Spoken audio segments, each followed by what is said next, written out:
Hello brothers. So இந்த video வந்து பார்த்தீங்க அப்படின்னா நம்ம புது SP160 2025 வெர்ஷன் தான் நம்ம வந்து பார்க்க போகிறோம்.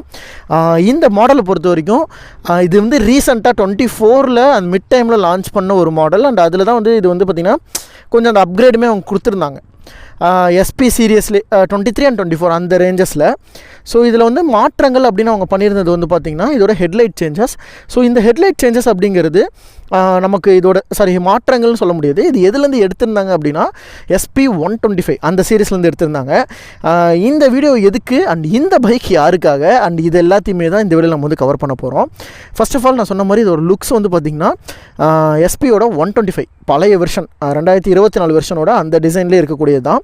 ஹெட்லைட்டில் பெரிய மாற்றங்கள் இருக்காது, உங்களுக்கு அதே ஹெட்லைட்ஸ் தான் யூஸ் பண்ணியிருப்பாங்க. ஸோ எங்கேயுமே உங்களுக்கு வந்து பெருசாக மாற்றங்களுங்கிறதே இந்த வண்டியில் கொடுத்துருக்க மாட்டாங்க.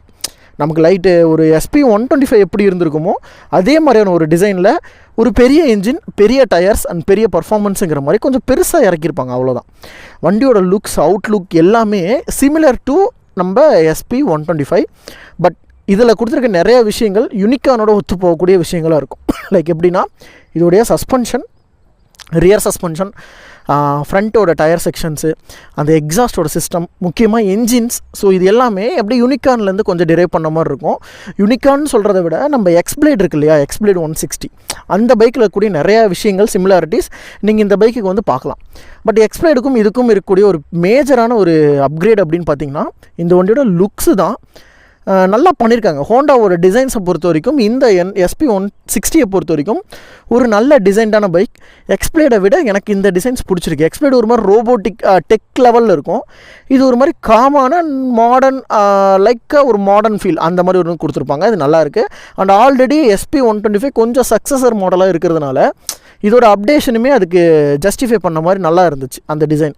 ஸோ லுக்ஸை பற்றி சொல்லும்போது எனக்கு பொறுத்த வரைக்கும் இந்த லுக்ஸ் பிடிச்சிருக்கு. ஸோ உங்களுக்கு எப்படி அப்படிங்கிறது நீங்கள் கீழே கமெண்ட் பண்ணுங்கள்.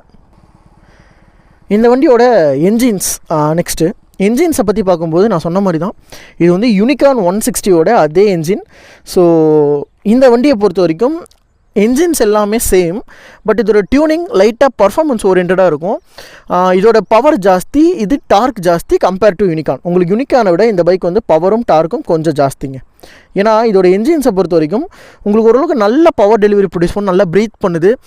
யூனிகான் வந்து உங்களுக்கு ஒரு மாதிரி காமாக செட்டில்டாக இருக்கும். ட்ரக்குன்னு மூவ் பண்ணால் அந்த ஒரு சடனாக அப்படியே பிரிச்சுட்டு போகிற அந்த ஃபீல்லாம் இருக்காது. ஆனால் இந்த வண்டியை பொறுத்த வரைக்கும் கொஞ்சம் அந்த பவர் அக்ரஷன் நல்லாவே தெரியுது நீங்கள் ஓட்டும்போது. கொஞ்சம் யங்ஸ்டர்ஸ், கொஞ்சம் மாடர்ன் ஃபேமிலியாக இருக்கவங்க ஒரு பவரும் வேணும் அந்த அதே 160cc அப்படின்னா இந்த வண்டி நீங்கள் கன்சிடர் பண்ணலாம். என்ஜின் வைஸ் பார்க்கும்போது literally same 160cc engine. Power and torque அப்படின்னு பார்க்குறப்போ உங்களுக்கு 13.7 bhp and 14.5 Nm of torque. So யூனிகானை விட பவர் ஜாஸ்தி தான். கிட்டத்தட்ட எக்ஸ்பிளேடுக்கு ஈக்குவலான ஒரு ரேஞ்சுனே சொல்லலாம் நீங்கள். 5 speed gear box and use பண்ணியிருக்கிறது கிக்கர் யூஸ் பண்ணியிருக்காங்க. வெறும் ஏர் கூல்டு இன்ஜின், எந்த ஒரு எக்ஸ்டர்னல் கூலிங் சிஸ்டமும் கிடையாது, ஆயில் கூல்டு அந்த மாதிரி எதுவும் இல்லை. பேசிக்கலி வெறும் சிம்பிளான ஏர் கூலிங் சிஸ்டமோட ரன் ஆகக்கூடிய ஒரு பைக்கு. ஸோ இந்த வண்டி வந்து இருக்கிற மார்க்கெட்லேயே இந்த வண்டி தான் ப்ரைஸுங்கிறது ஆல்மோஸ்ட் ஒரே டைமில் ஒரே ப்ரைஸில் வந்தாலும் பவருங்கிறது கம்மியாக இருக்கக்கூடிய ஒரு ஸ்போர்ட் மாடல். இதோட மைலேஜுமே இந்த செக்மெண்ட்டில் இந்த பைக்கு தான் ரொம்பவே அதிகம். இவங்க காம்படிட்டர்ஸ் கம்பேர் பண்ணும்போது ரொம்பவே அதிகம். அந்தளவுக்கு ஒரு நல்ல மைலேஜும் கொடுக்கக்கூடிய ஒரு மாடலுங்க இது. மைலேஜை பற்றி நம்ம பின்னாடி டிஸ்கஸ் பண்ணுவோம். டேங்கோட கெப்பாசிட்டிஸ்ன்னு பார்க்குறப்ப இந்த வண்டி 12 லிட்டர்ஸ் கெப்பாசிட்டி. யூனிகான் வந்து உங்களுக்கு 13 லிட்டர் வரும். அது ஒரு மாதிரி மெட்டல் டேங்க்கு. பட் இந்த வண்டிக்கு வந்து மெட்டல் கிடையாது, இது வந்து ஃபைபர் டேங்க். இது வந்து ஒரு மாதிரி பிளாஸ்டிக்கில் கொடுத்துருப்பாங்க, தெரியுதுங்களா? இது வந்து பிளாஸ்டிக் தான்.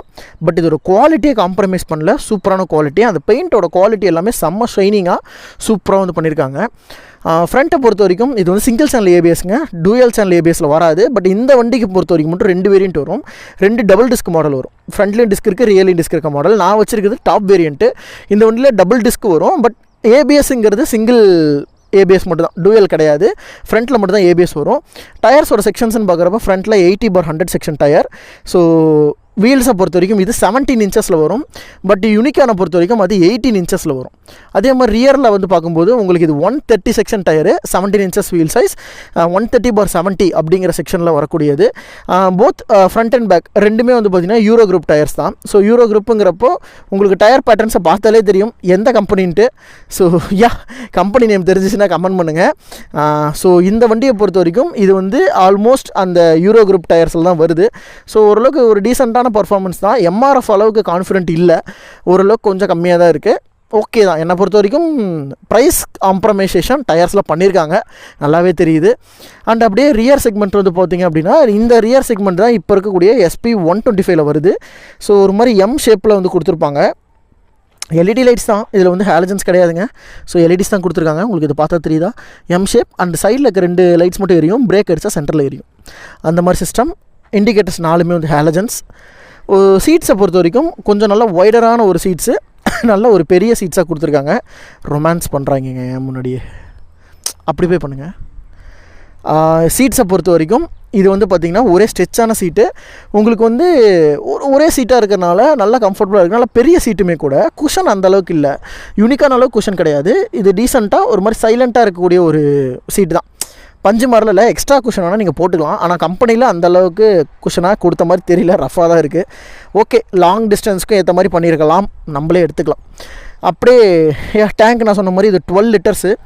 அப்படியே அந்த ஃப்ரண்ட்டோட கன்சோல் டிசைனுங்க நெகட்டிவ் பேஸ்டு கன்சோல் தான், நல்ல டீட்டெயிலான கன்சோல். இதில் ப்ளூடூத் பேரிங் சிஸ்டம்னு எதுவுமே கிடையாது, பேசிக்கான அதே கன்சோல் மீட்ரு. சைடில் வந்து பார்த்திங்கன்னா உங்களுக்கு கியர் போஸ்ட் இண்டிகேட்டர் வருது, டாக்கோ மீட்டர் ரவுண்ட் ஷேப்பில், ஃபியூவலுக்கு அண்ட் இண்டிகேஷன்ஸ் இது. அண்ட் இது வந்து speed and trip A trip Bக்கான செட் பட்டன் இங்கே கொடுத்துருக்காங்க. ட்ரிப் A ட்ரிப் B டோட்டலாக 2 கிலோமீட்டர் இது வந்து ஓடும். கிலோமீட்டர் பர் லிட்டர், அதுக்கப்புறமேட்டு litre per average, mileage average. Okay, kilometre per hour எவ்வளோ நம்ம ஸ்பீடு போய் எவ்வளோ மைலேஜ் வருதுங்கிறது, பேட்டரியோட வோல்டேஜ், அவ்வளோதான். டைம் கொடுத்துருக்காங்க. ப்ளூடூத் பேரிங் கிடையாது, எக்ஸ்ட்ரா அடிஷ்னல் ஃபேன்சி மேட்டர்ஸ் எதுவுமே கிடையாது. நார்மலான console, normal negative based console, ரொம்ப சிம்பிளாக டீட்டெயில்டாக இருக்கும். ரொம்ப பெரிய ஃபியூச்சர்ஸ்னு எதுவுமே இருக்காது. என்னை பொறுத்த வரைக்கும் இது ஓகே தான். நான் எலக்ட்ரானிக்கலாக கன்வெர்ட் பண்ண மாட்டேன், ஏன்னா ஜஸ்ட் அப்படியே மொபைல் ஹோல்டரை போட்டு நான் பார்த்துட்டு போயிடுவேன், எனக்கு அது தேவைப்படாது. So it's good and it's okay, என்னை பொறுத்த வரைக்கும் சூப்பர். அப்படியே என்ஜின் கில் ஸ்விட்ச்சு. இந்த வண்டி கொஞ்சம் சைலண்ட்டாக தான் இருக்கும், ஆனால் அந்த என்ஜின் ஸ்மார்ட் பவர் சிஸ்டம்லாம் அவங்க என்ன ஸ்மார்ட் பவர்லாம் வரல. ஸ்டார்ட் பண்ணி பார்த்துருவோமா? இதில் வந்து முக்கியமாக இங்கே பார்த்தீங்களா ஹசார்ட், நம்ம வண்டியில் இருக்க மாதிரியே ஹசார்ட் கொடுத்துருக்காங்க. 4 இண்டிகேட்டர் எரியும். ஓகே, ஸ்டார்ட் பண்ணி பார்த்துருவோம். தேனாக இருக்குங்க சவுண்டு.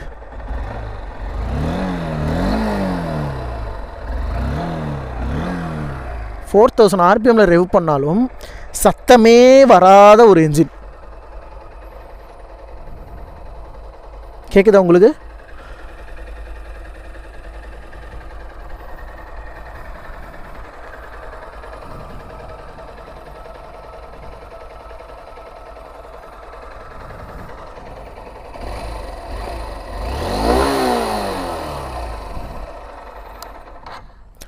நோ சவுண்ட் என்ஜின், சவுண்டே சுத்தமாக வராது.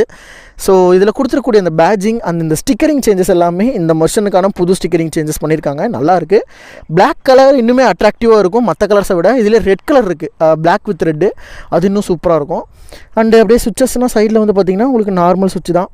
ஹை பீம், லோ பீம், பேஸு, இண்டிகேட்டரு, ஹாரன் டீசெண்டாக இருக்குது. அவ்வளோதாங்க. இதில் வந்து பெருசாக எந்த ஒரு மாற்றங்களுமே இல்லை. வண்டியை பொறுத்த வரைக்கும் பேசிக்காக ரொம்பவே சிம்பிளாக, ரொம்ப கொஜகஜன்னு இல்லாமல், அதாவது உங்களுக்கு 2 ஆப்ஷன் தான். இந்த யூனிகானோட என்ஜின் சீரியஸ் 160 சீரியஸ் பொறுத்தவரைக்கும் ஹோண்டாவில் ரெண்டுலேயுமே உங்களுக்கு ப்ளூடூத் பேரிங் அந்த ஃபேன்சி மேட்டர்ஸ் எதுவுமே கிடையாது. நீங்கள் ஜஸ்ட்டு உங்களுக்கு ஸ்போர்ட்டி வெர்ஷன் வேணுமா இல்லை வந்து நார்மல் வெர்ஷன் வேணுமா, இவ்வளோ தான் அவங்க கொடுக்குற ஆப்ஷன். நீங்கள் நார்மல் வெர்ஷன் வேணும், ஃபேமிலி ஆப்ஷன் போகணுன்னா யூனிகான் எடுத்துக்கோங்க. இல்லை அவங்க கொஞ்சம் இன்னும் ஒரு 10,000 எக்ஸ்ட்ரா ஸ்பெண்ட் பண்ண முடியும், எனக்கு ஸ்போர்ட்டி வெர்ஷன் வேணும் அப்படின்னா SP 125 எடுத்துக்கோங்க, சாரி SP 160 எடுத்துக்கோங்க. 125 வருது, SP 160 சூஸ் பண்ணலாம். இவ்வளோ தான் 2 ஆப்ஷன்ஸு. பின்னாடியும் மோனோ சஸ்பென்ஷன், முன்னாடி டெலஸ்கோப்பிக், இதெல்லாமே 2க்குமே சேம் தான், பெரிய மாற்றங்களாக இருக்காது. இவ்வளோ தான் இந்த வண்டியில் அவங்க கொடுக்கக்கூடிய ஆப்ஷன்ஸு. 2மே ஓரளவுக்கு ஜஸ்டிஃபைடாக வந்து பண்ணியிருக்காங்க.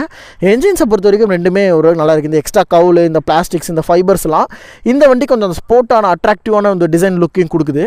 இதே யூனிகானில் இது எதுவுமே இருக்காது. அப்படியே ஒரு மெட்டல் டேங்கு, ரகுடான பாடி, ரகுடான ஸ்ட்ரக்சர், ரகுடான ஒரு போஸ்டரு, ஸ்ப்ளெண்டருக்கான அந்த நார்மல் பொசிஷன் சொல்லிட்டு எல்லாமே நல்லா காமாக நார்மலாக இருக்கிற மாதிரி அதில் வந்து கொடுத்துருப்பாங்க. இந்த பைக்கோட ப்ரைஸ், ஃபஸ்ட் ஆஃப் ஆல் ப்ரைஸை பொறுத்த வரைக்கும் உங்களுக்கு வந்துட்டு 1,65,000 அந்த ரேஞ்ச் கிட்டத்தட்ட வருது. 1,60,000, 150, 1,00,000 ரூபாய்க்கு மேலே வரக்கூடிய ஒரு மாடல் இது. Dual disk variant. இதே சிங்கிள் டிஸ்க்கும் இருக்குது. இதோட ஒரு 5,000, 6,000 கம்மியாக வரும். யூனிகான் 1,50,000 ரூபாவில் வருது. அதை விட இது ஒரு 10,000 9,000 அந்த டபுள் டிஸ்க்குனா 10,000 வந்து வித்தியாசம் வரும். ஸோ நீங்கள் சொல்லுங்கள், மைலேஜ்லாம் செம்ம மைலேஜுங்க. மைலேஜ் நான் காம்ப்ரமைஸாக சொல்ல மாட்டேன். 55லேருந்து 60 உங்களுக்கு கிடைக்கும் லோ ஸ்பீடில் ஓட்டினா. ஹை ஸ்பீடில் போனால் உங்களுக்கு ஆவரேஜாக 50 to 55 வந்து கிடைக்கும். ரெண்டுமே ஒரு அந்த 50க்கு மேலே மைலேஜுங்கிறது நீங்கள் தாராளமாக எக்ஸ்பெக்ட் பண்ணலாம். என்ஜினில் பெருசாக எந்த ஒரு ப்ராப்ளமும் வராத என்ஜின் இந்த 160cc என்ஜின். ஸோ 180 கூட நம்ப முடியுது, ஆனால் இதை நம்பலாம். இது ஓரளவுக்கு டீசெண்டான ஒரு என்ஜினாக தான் எனக்கு தோணுது. ஸோ நீங்கள் சொல்லுங்கள் இந்த வண்டி எப்படி இருக்குது, அண்ட் இந்த வண்டி வச்சுருந்தீங்கன்னா உங்களுக்கு என்ன மைலேஜ் வருது, அண்ட் இதை தொடர்ந்து டெஸ்ட் ரிவ்யூ வரும், அதையும் வந்து பாருங்கள் எப்படி இருக்குது அப்படிங்கிறத கீழே கமெண்ட் பண்ணுங்கள். இதே மாதிரி இன்னொரு சூப்பரான ஒரு அட்டகாசமான வீடியோட நெக்ஸ்ட்டு ஒரு பைக் வீடியோவில் நான் உங்களை வந்து மீட் பண்ணுறேன். தேங்க்ஸ் ஃபார் வாட்சிங் நண்பா. Take care and bye.